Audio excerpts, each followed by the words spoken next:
സഹോദരീ സഹോദരന്മാർ, എല്ലാവർക്കും നവവത്സര ആശംസകൾ. ഈ നവവത്സര ആശംസ നേരുമ്പോൾ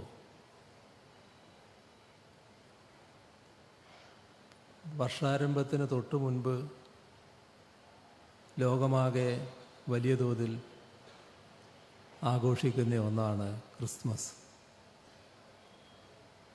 ഈ പ്രാവശ്യത്തെ ക്രിസ്മസിൻ്റെ പ്രത്യേകത എല്ലാവരും ശ്രദ്ധിച്ചിട്ടുണ്ടാകുമല്ലോ. ഉണ്ണിയേശുവിൻ്റെ തിരുപ്പിറവി നടന്ന ബത്ലഹേമിൽ സാധാരണ ലോകത്താകെയുള്ളവർ ഒത്തുചേർന്ന് ഉണ്ണിയേശുവിൻ്റെ തിരുപ്പിറവിയുടെ ആഘോഷം വലിയ തോതിൽ നടത്തുന്നതാണ്. എന്നാൽ ഇത്തവണത്തെ ക്രിസ്മസിന് അവിടെയുള്ള ക്രൈസ്തവ സഭകൾ തീരുമാനിച്ചു, ഈ തവണ ക്രിസ്മസ് ആഘോഷം വേണ്ടതില്ല എന്ന്. എന്താണ് കാരണം? അവിടെ സാധാരണ എല്ലാ വർഷങ്ങളിലും ഉണ്ണിയേശുവിൻ്റെ തിരുപ്പിറവിയുടെ ഓർമ്മ പുതുക്കാനുള്ള പുൽക്കുടിൽ നിർമ്മിക്കാറുണ്ട്. ഇത്തവണ അവർ കെട്ടിടാവശിഷ്ടങ്ങളുടെ ബാക്കിയുള്ള കാര്യങ്ങൾ കൊണ്ട് പുൽക്കുടിലിന് പകരമുള്ളൊരു നിർമ്മാണം നടത്തുകയാണുണ്ടായത്. അവിടെയാണ് ഉണ്ണിയേശുവിനെ പ്രതീകാത്മകമായി വെച്ചത്. ആയിരക്കണക്കിന് കുഞ്ഞുങ്ങളെ ഇസ്രയേൽ കൊന്നൊടുക്കിയപ്പോൾ ആ മണ്ണിൽ ക്രിസ്മസ് ആഘോഷിക്കേണ്ടതില്ല എന്നവർ തീരുമാനിച്ചു.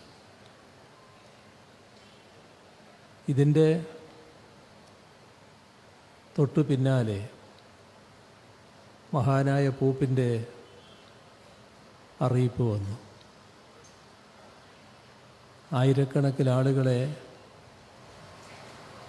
ഇസ്രയേലികൾ കൊന്നൊടുക്കുന്ന സാഹചര്യത്തിൽ അവിടെ മാത്രമല്ല, നമുക്കിത്തവണ ക്രിസ്മസ് പഴയതുപോലെ ആഘോഷിക്കാനാവില്ല എന്ന് ആദരണീയനായ പോപ്പും പറയുന്ന സ്ഥിതിയുണ്ടായി. ഇസ്രയേലികൾ നടത്തുന്ന അതിക്രൂരമായ ആക്രമണത്തിൽ അനേകം കുഞ്ഞുങ്ങളാണ് അവിടെ കൊല ചെയ്യപ്പെട്ടത്. എല്ലാവരും കൊല ചെയ്യപ്പെട്ടു എന്ന് നമുക്കറിയാം. അതിൽ കുഞ്ഞുങ്ങൾ തന്നെ വലിയ തോതിലുണ്ട്. അതാണ് ഇത്തരമൊരു വേദനാകരമായ തീരുമാനമെടുക്കുന്നതിന് അവരെ പ്രേരിപ്പിച്ചത്. ഇത് ലോകത്തിൻ്റെ പൊതുവായൊരു വികാരമാണ്. പക്ഷെ നമുക്ക് ആ വികാരത്തോടൊപ്പം ചേരാൻ കഴിയും. എന്നാൽ അതേസമയം ഇന്ത്യക്കാർ എന്ന രീതിയിൽ ലോകകാര്യങ്ങളിൽ എപ്പോഴും അഭിമാനിക്കാൻ കഴിയുന്നവരായിരുന്നു നമ്മൾ. ഇപ്പോൾ അതല്ല സ്ഥിതി. ഇവിടെ ഏതു കൂട്ടർ ആക്രമിച്ചതിൻ്റെ ഭാഗമായാണോ കൂട്ടക്കൊല പാലസ്തീനിൽ നടന്നത്, ആ പാലസ്തീൻ ജനതയോടും അവിടുത്തെ കുഞ്ഞുങ്ങളോടും ഐക്യദാർഢ്യം പ്രകടിപ്പിച്ചുകൊണ്ടാണ് ബത്ലഹേമിലെ ക്രൈസ്തവ സഭകളും മഹാനായ പോപ്പും ഈ ഒരു നിലപാടെടുത്തത്. എന്നാൽ നമ്മുടെ രാജ്യം ഇസ്രയേലിനോടൊപ്പമാണ് എന്ന് ഇന്ത്യൻ പ്രധാനമന്ത്രി ഗാസയിൽ ആക്രമണം തുടങ്ങിയ ഉടനെ പ്രതികരിച്ചത് നമ്മളെയെല്ലാം അപമാനത്തിലാഴ്ത്തിയ സംഭവമാണ്. മാത്രമല്ല, അദ്ദേഹത്തിൻ്റെ അനുയായികൾ, ഇവിടെയുള്ള BJP-ക്കാർ ഒരുപറ്റം ആളുകളെ കൂട്ടിക്കൊണ്ട് ഇസ്രയേൽ ആക്രമണത്തെ ന്യായീകരിക്കാനുള്ള പരസ്യശ്രമവും ഇവിടെ നടത്തുകയുണ്ടായി. എന്തിനും കൂടെ നിൽക്കാൻ ചിലരുണ്ടാകുമെങ്കിലും അവരാഗ്രഹിച്ചതുപോലെ ആളുകളെ കിട്ടാത്തതുകൊണ്ട് ആ പരിപാടി വലിയ തോതിൽ ജനശ്രദ്ധയിൽ വന്നില്ല എന്ന് മാത്രം. പക്ഷേ അതിനും ശ്രമം നടന്നു. ഈ ഘട്ടത്തിൽ നവവത്സരാഘോഷങ്ങളും ഇതിൻ്റെയെല്ലാം പശ്ചാത്തലത്തിൽ നാം കാണേണ്ടതായിട്ടുണ്ട്. നമ്മുടെ രാജ്യം മതനിരപേക്ഷത നിലനിൽക്കുന്ന രാജ്യമാണ്. പക്ഷേ നമ്മളും രാജ്യത്തിൻ്റെ ചില ഭാഗങ്ങളിൽ ഇതേപോലെയുള്ള ചില ക്രൂരതകൾക്ക് സാക്ഷ്യം വഹിക്കേണ്ടതായി വന്നു. ഓരോ ആൾക്കും അവരവരുടേതായ വിശ്വാസമുണ്ടാകും. ഏത് മതത്തിലും വിശ്വസിക്കാനും ഒരു മതത്തിലും വിശ്വസിക്കാതിരിക്കാനുമുള്ള അവകാശം മതനിരപേക്ഷതയുടെ ഭാഗമായി നൽകുന്ന ഭരണഘടനയെ അംഗീകരിച്ച നാടാണ് നമ്മുടെ രാജ്യം. അവിടെയാണ്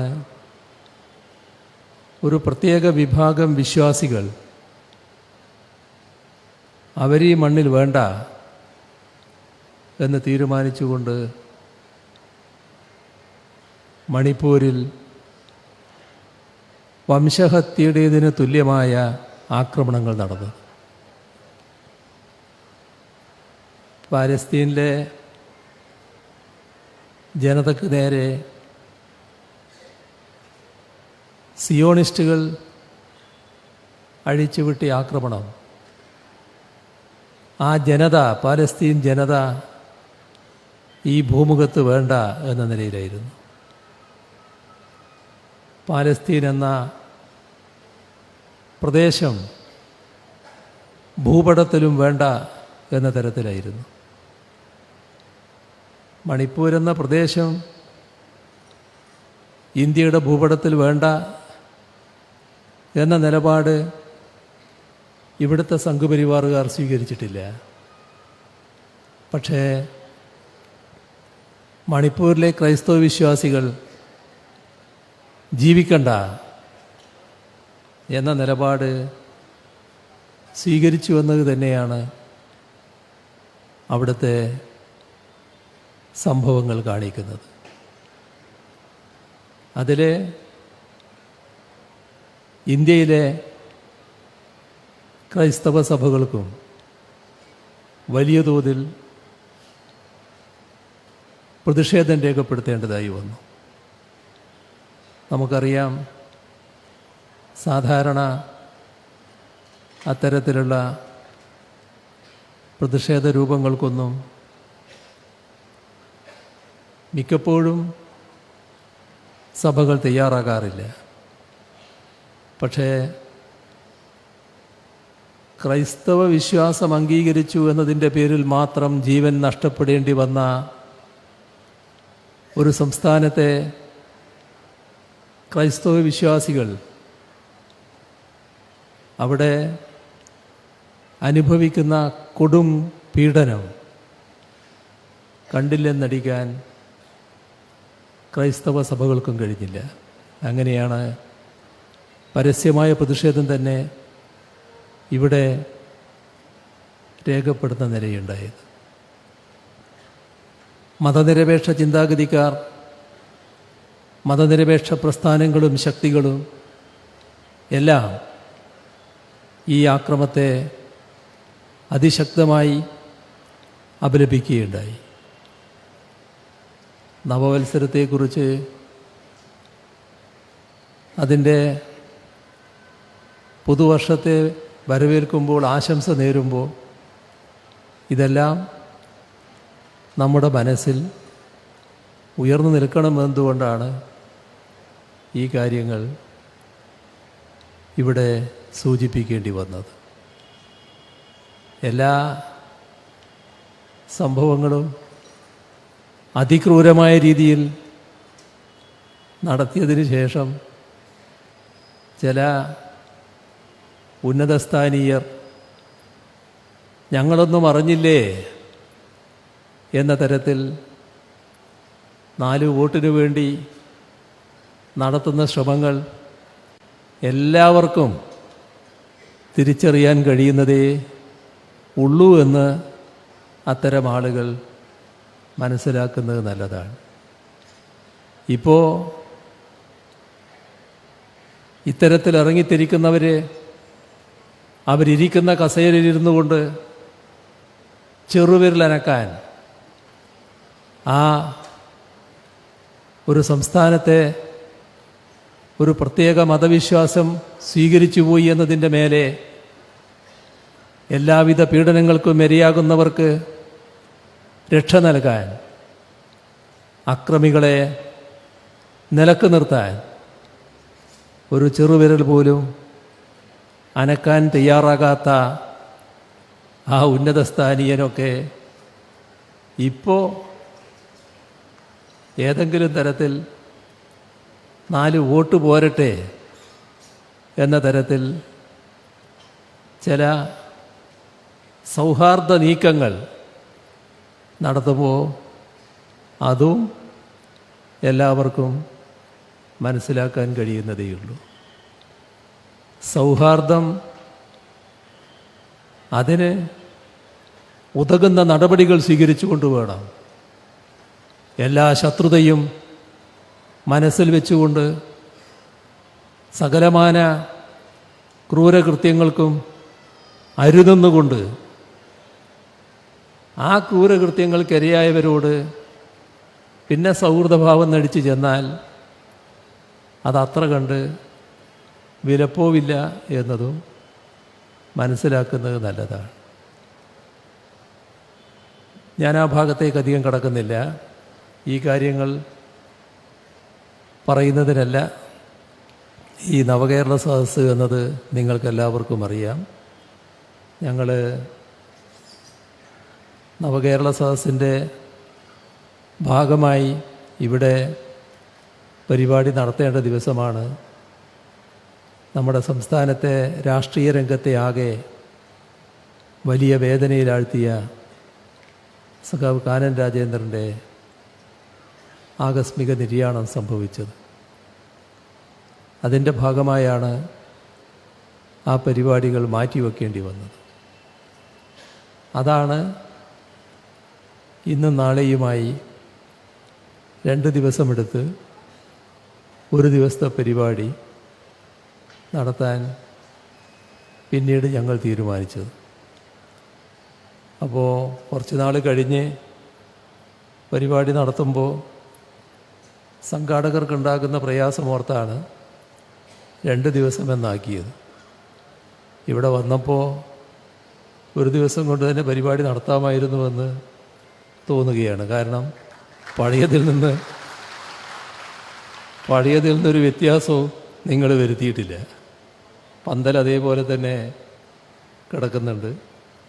എല്ലാം അതേ നിലക്ക് തന്നെ നിങ്ങൾ ഒരുക്കിയിരിക്കുകയാണ്. നവകേരള സദസ്സ് നിങ്ങൾക്കെല്ലാവർക്കും അറിയാവുന്നതുപോലെ വലിയ തോതിൽ നാട് സ്വീകരിച്ച, ജനം നെഞ്ചേറ്റിയ ഒരു പരിപാടിയായിരുന്നു. കാരണം ആ പരിപാടി ജനങ്ങളുമായി കാര്യങ്ങൾ പങ്കിടാനാണ്. എവിടം വരെ നമ്മുടെ നാട് എത്തി നിൽക്കുന്നു, ഇനി മുന്നോട്ട് പോകാൻ എന്തൊക്കെ ചെയ്യാനാണ് ഉദ്ദേശിക്കുന്നത്, ഇതാണ് ഒരു ഭാഗം.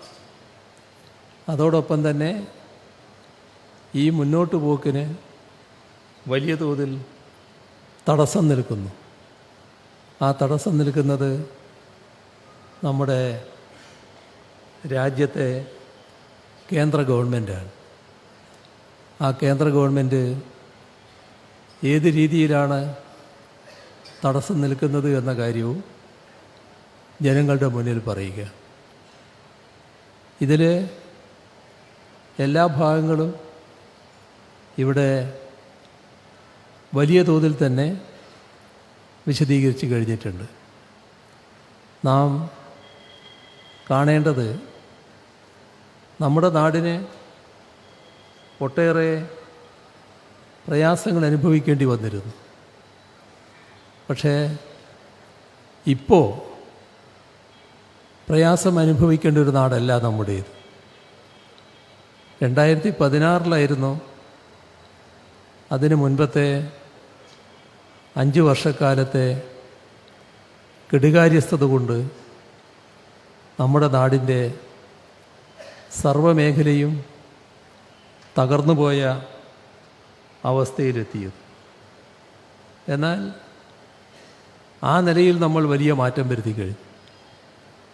ഇന്ന് കേരളത്തിൻ്റെ സാഹചര്യം പരിശോധിച്ചാൽ ആരും കേരളത്തിന് ഒരു സാമ്പത്തിക പ്രയാസം അനുഭവിക്കേണ്ടി വരും എന്ന് കണക്കാക്കില്ല. കാരണം നമ്മുടെ സംസ്ഥാനത്തിൻ്റെ വിവിധ മാനദണ്ഡങ്ങളെടുത്താൽ നാം ഓരോ രംഗത്തും വലിയ പുരോഗതിയാണ് നേടിയിട്ടുള്ളത്.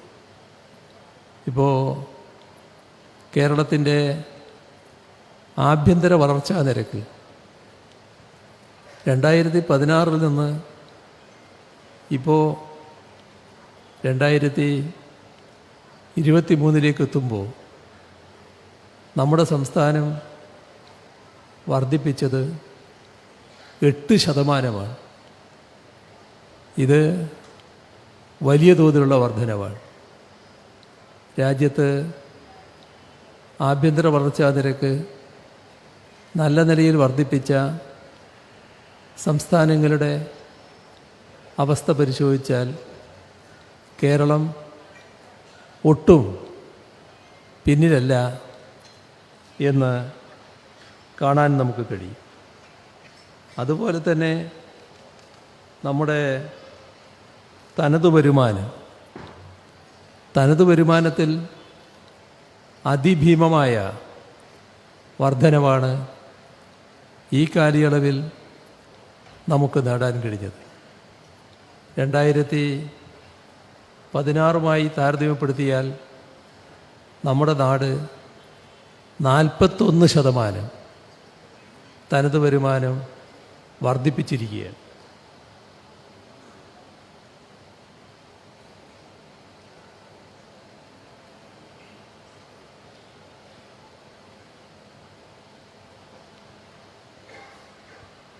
മൊത്തം 41%, നേരത്തെയുള്ളത് 26. അതിനു പുറമെ 41 കൂടി വർദ്ധിപ്പിക്കാൻ നമുക്ക് കഴിഞ്ഞു എന്നതാണ് കാണാൻ സാധിക്കുക. അതും വലിയ തോതിലുള്ള വർധനവാണ് എന്ന് കാണാൻ കഴിയും. അതേപോലെ തന്നെ നമ്മുടെ നാടിൻ്റെ മൊത്തം ആഭ്യന്തര ഉൽപ്പാദനം അത് 2016 5 ലക്ഷത്തിൽ പരം കോടി രൂപയുടേതായിരുന്നു. ഇവിടെ ഇപ്പോഴത് 10 ലക്ഷത്തിൽ പരം കോടി രൂപയുടേതാക്കി വർദ്ധിപ്പിക്കാൻ നമുക്ക് കഴിഞ്ഞിരിക്കുന്നു. അപ്പോൾ ഏത് മാനദണ്ഡമെടുത്താലും നമ്മുടെ സംസ്ഥാനത്തിൻ്റെ വളർച്ച നല്ല നിരക്കാണ് ഈ കാലയളവിൽ ഉണ്ടായിട്ടുള്ളത് എന്ന് കാണാൻ നമുക്ക് കഴിയും. അതേപോലെ തന്നെ പ്രതിശീർഷ വരുമാനം 2016 നിന്ന് ഈ 2023 ആകുമ്പോൾ നാം വർദ്ധിപ്പിച്ചത് 80,000 രൂപയാണ്. നേരത്തെയുള്ളത് 1,48,000 രൂപയാണ്. ഇപ്പോഴത് 2,28,000 രൂപ. അപ്പോൾ ഈ 80,000 രൂപയുടെ വർധനവ് നമുക്ക് പ്രതിശീർഷ വരുമാനത്തിലുണ്ടാക്കാൻ കഴിഞ്ഞിരിക്കുന്നു. ഇന്ത്യയിൽ തന്നെ അപൂർവം സംസ്ഥാനങ്ങൾ മാത്രമേ പ്രതിശീർഷ വരുമാനം ഈ തോതിൽ വർദ്ധിപ്പിച്ചതായുള്ളൂ. അതിലൊന്ന് കേരളമാണ്. അപ്പോൾ നമ്മുടെ സംസ്ഥാനത്തിൻ്റെ സാമ്പത്തിക പ്രയാസം എന്ന് പറയുമ്പോൾ ഏതെങ്കിലും തരത്തിൽ നമുക്ക് ബാധകമാകേണ്ട ഒന്നല്ല എന്നാണ് ഇതെല്ലാം കാണിക്കുന്നത്.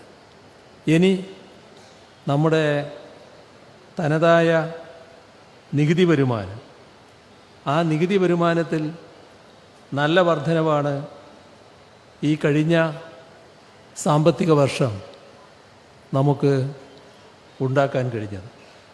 അതിൽ 23,000 കോടി രൂപയുടെ വർധനവ് നമുക്ക് നികുതി വരുമാനത്തിൽ ഉണ്ടാക്കാൻ കഴിഞ്ഞിരിക്കുകയാണ്.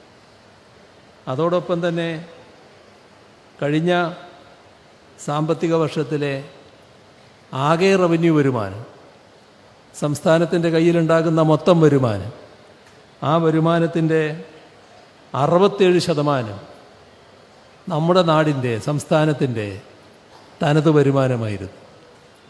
അപ്പോൾ നല്ല രീതിയിലുള്ള സാമ്പത്തിക സ്ഥിതി യഥാർത്ഥത്തിൽ നമ്മുടെ നാട്ടിൽ നിലനിൽക്കുകയാണ്.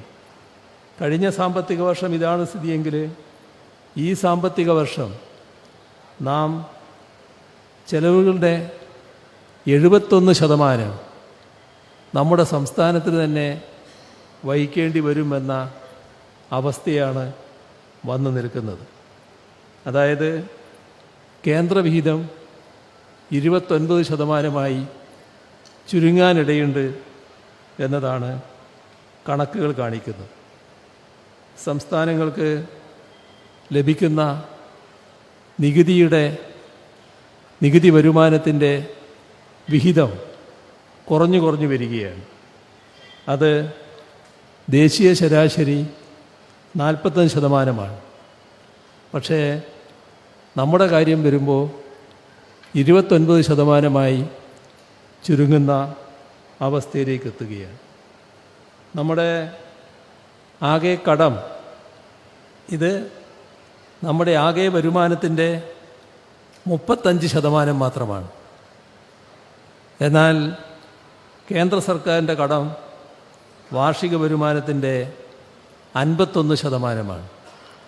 അപ്പോൾ നമ്മുടെ കടവും നമ്മുടെ മൊത്തം വരുമാനത്തിൻ്റെ അനുപാതത്തിൻ്റെ അടിസ്ഥാനത്തിൽ കണക്കാക്കിയാൽ കേന്ദ്ര ഗവൺമെൻറ്റിൽ നിന്നും വളരെ മെച്ചപ്പെട്ട അവസ്ഥയിലാണ് കേരളം നിൽക്കുന്നത്.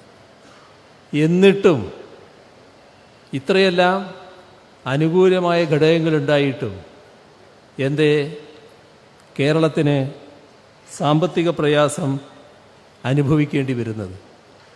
അതിന് കാരണം നമ്മുടെ സംസ്ഥാനത്തിന് ലഭിക്കേണ്ട കേന്ദ്രവിഹിതമുണ്ട്. സംസ്ഥാനത്തിൻ്റെ മൊത്തം വരുമാനം എന്നത് നാം ഉണ്ടാക്കുന്ന വരുമാനം മാത്രമല്ല, അതിലൊരു പ്രധാന ഭാഗം കേന്ദ്ര സർക്കാരിൽ നിന്ന് ലഭിക്കേണ്ട പല തരത്തിലുള്ള വിഹിതമാണ്. ഇതെല്ലാം കുറഞ്ഞു വരികയാണ്. നികുതി വിഹിതം കുറയുന്നു, ബോധപൂർവം കുറക്കുന്നു. അതേപോലെ തന്നെ നമ്മുടെ റവന്യൂ കമ്മിയുടെ ഗ്രാൻഡ് ഒരു മാനദണ്ഡവുമില്ലാതെ കുറക്കുന്ന നില സ്വീകരിച്ചിരിക്കുന്നു. നാം ചെലവിട്ട പണമുണ്ട്, കേന്ദ്രവും സംസ്ഥാനവും കൂടി ചെലവിടുന്ന പണം, കേന്ദ്രവും സംസ്ഥാനവും കൂടി നടപ്പിലാക്കുന്ന പദ്ധതികൾ. ആദ്യം പണം സംസ്ഥാനം ചെലവിടുകയാണ്, അതിൻ്റെ വിഹിതം കേന്ദ്ര സർക്കാർ നൽകണം. ആ ചെലവിട്ട സംഖ്യയുടെ വിഹിതം ചോദിക്കുമ്പോൾ അത് നൽകുന്നില്ല, അത് കുടിശ്ശികയാക്കി കിടക്കുന്നു. ഇതിനു പുറമെയാണ്, അതെല്ലാം വലിയ സംഖ്യയാണ്, വലിയ തുകകളാണ് തരാനുള്ളത്.